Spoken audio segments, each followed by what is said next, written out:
So बच्चों, let's read the question.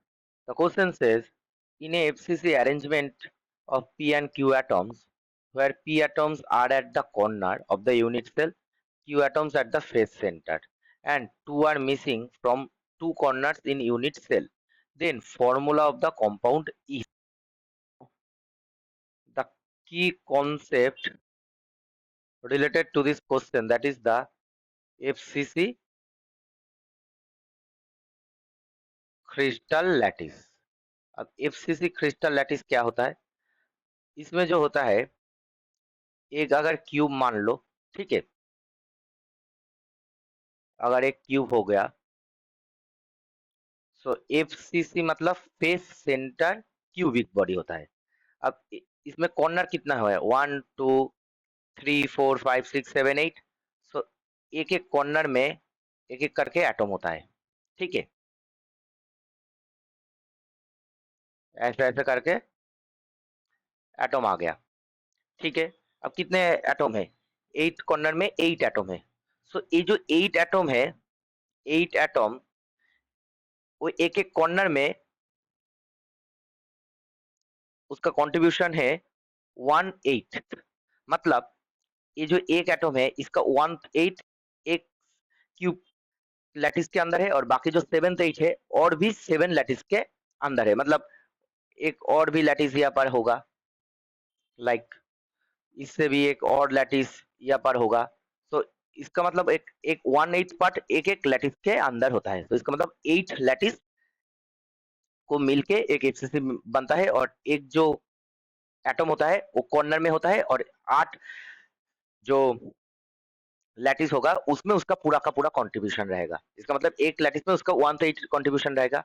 और face में, जो फेस है, इसका कितना फेस होगा? एक क्यूब का एक अपर, एक लोअर, एक राइट साइड, एक लेफ्ट साइड, एक फ्रंट और एक बैक, 6 फेस होगा। अब एक एक जो फेस सेंटर में इसका कंट्रीब्यूशन रहेगा हाफ। इसका मतलब इसके आसपास भी एक और लैटिस होगा। तो इसका मतलब अगर इसके एक राइट साइड में एक लैटिस है, तो उस लैटिस का में ये जो एटम होगा, दूसरे वाला एटम, उसका हाफ पोर्शन इस लैटिस में है और हाफ पोर्शन इस लैटिस में होगा। तो कंट्रीब्यूशन कितना होगा? हाफ। तो टोटल नंबर ऑफ एटम कितना होता है इसमें? Number of atoms that is 8 atom रहेगा, ठीक है। और एक एक का कंट्रीब्यूशन 1 तो 8 रहेगा। सो 8 इंटू 1 तो 8 प्लस 6 फेस है, सो 6 एटम कंट्रीब्यूशन रहेगा half. So that is 1 plus 3, 4। अब 4 हो गया। अब इस क्वेश्चन में आते हैं, ठीक है। इस क्वेश्चन में बोला है number of atoms FCC arrangement में पी एंड क्यू है, P atoms at the corner. So like एक एक क्यूबिक है, उसमें जो पी एटम्स है, ठीक है, वो कॉर्नर में है। 1 2 3 4 5 6 7 8 कॉर्नर में आ गया, ठीक है। और क्यू एटम्स जो है, ठीक है, जो क्यू एटम्स है वो आ गया फेस में। मतलब एक फेस, एक फेस, एक फेस, एक फेस, और लेफ्ट हो गया ए वाला, लेफ्ट वाला फेस, और ये पीछे वाला, तो 6 हो गया। अब बोला है क्वेश्चन में two are missing from two corner in each unit cell. इसका मतलब क्या हो गया? ये जो वाला टू कॉर्न है, इसमें दो मिस हो गया, ठीक है। मतलब कॉर्नर में अब कितने आ गया? कॉर्नर में अभी पहले था कितना? कॉर्नर में 8 था, अब दो मिसिंग हो गया, अब है 6, ठीक है। अब ये जो 6, ये क्या है? ये पी एटम्स है, क्योंकि पी एटम्स ही कॉर्नर में है। अब कंट्रीब्यूशन क्या होता है एक एक एटम का? कॉर्नर कॉर्नर में जो एटम होता है उसका कंट्रीब्यूशन कितना रहता है? 1/8। मैं पहले ही बोल दिया। तो नंबर ऑफ पी एटम्स जो है उसका कंट्रीब्यूशन कितना रहेगा? 6 times 1/8, that is 6/8, that is 3/4, ठीक है। अब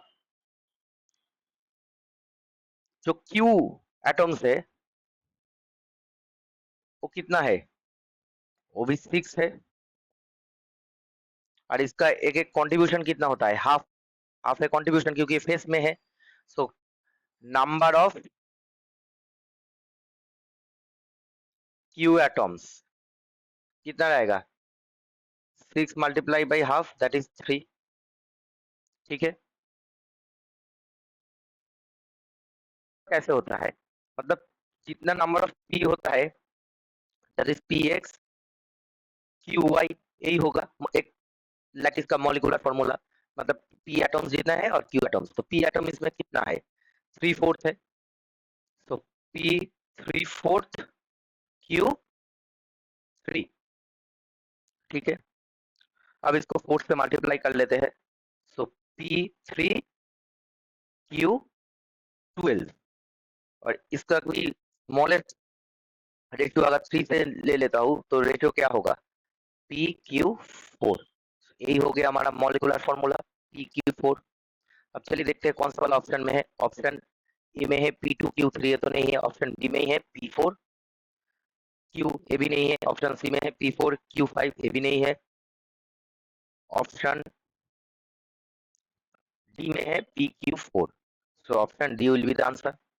सो हमारा जो आंसर है option D. I hope you will understand the solution very well. Best of luck.